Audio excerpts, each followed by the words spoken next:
technology, its knowledge, its political structure surpassed all the bands that surrounded it. There was no comparable competitive area. Nevertheless, the empire collapsed, and why it collapsed has been enigmatic. Edward Gibbon, in his great work, The Decline and Fall of the Roman Empire, attributed the fall of Rome to the rise of Christianity. The more humane, the less combative aspects of the Christian doctrine, in his view, sapped the fighting spirit of the Roman armies so that they became vulnerable to various attacks from the outside. Other people have attributed the fall of Rome to depopulation, arguing that the number of people in the empire shrank as it confronted its many enemies. All of these Goldsberg dismisses, and he analyzes in detail each of the theories and points out their inadequacies. He points out also that there had been a change in the morale, in the spirit of the Roman Empire, where previously accomplishment was a function of excellence, where the emperors who ruled and the Republican emissaries before them were of the highest order. And the great series of emperors culminating in Marcus Aurelius were people of the highest standards. And their honor was conferred upon them because of their accomplishments, and their accomplishments were rooted in excellence. In the 3rd century, this collapsed. Families were regarded as required for advancement.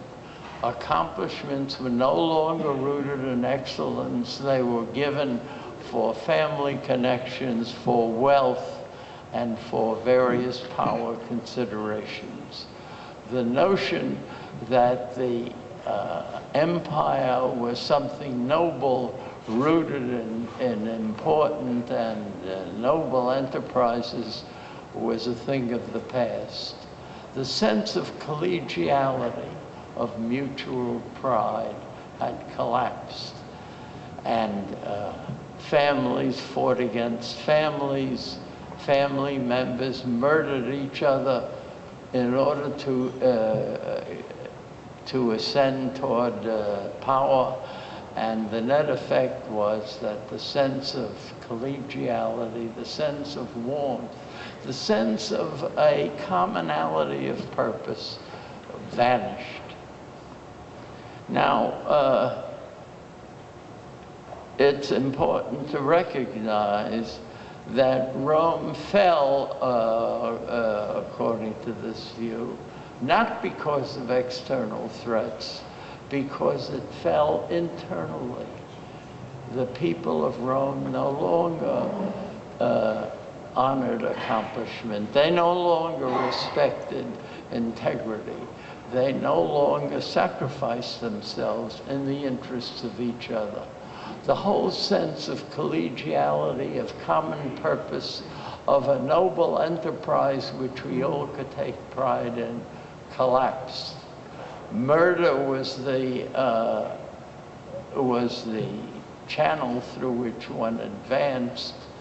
Power was given not for any accomplishment rooted in excellence, but for family connections and power. The bands, the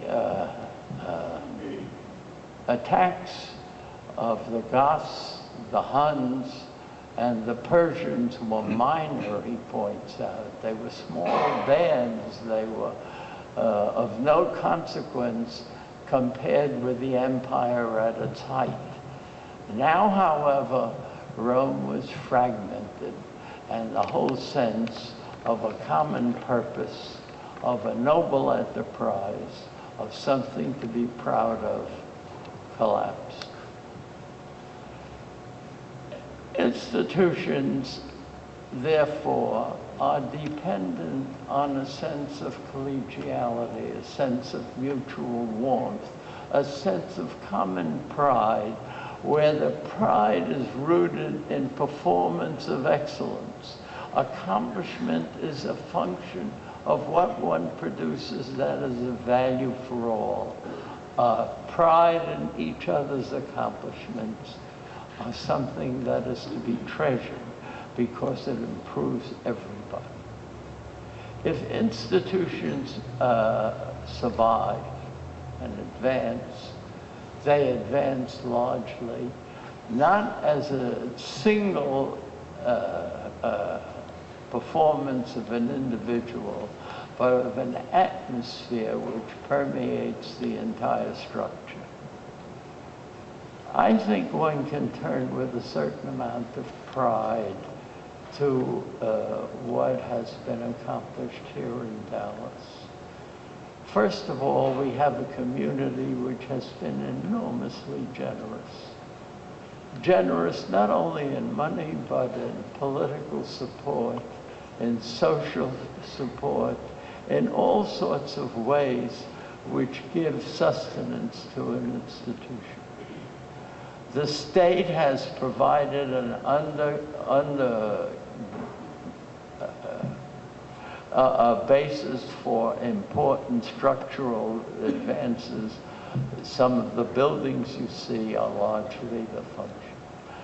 But most of all, I think the fact is that the institution itself has been healthy. There's a mutual pride, as was pointed out a moment ago, of the basic sciences and the clinical sciences.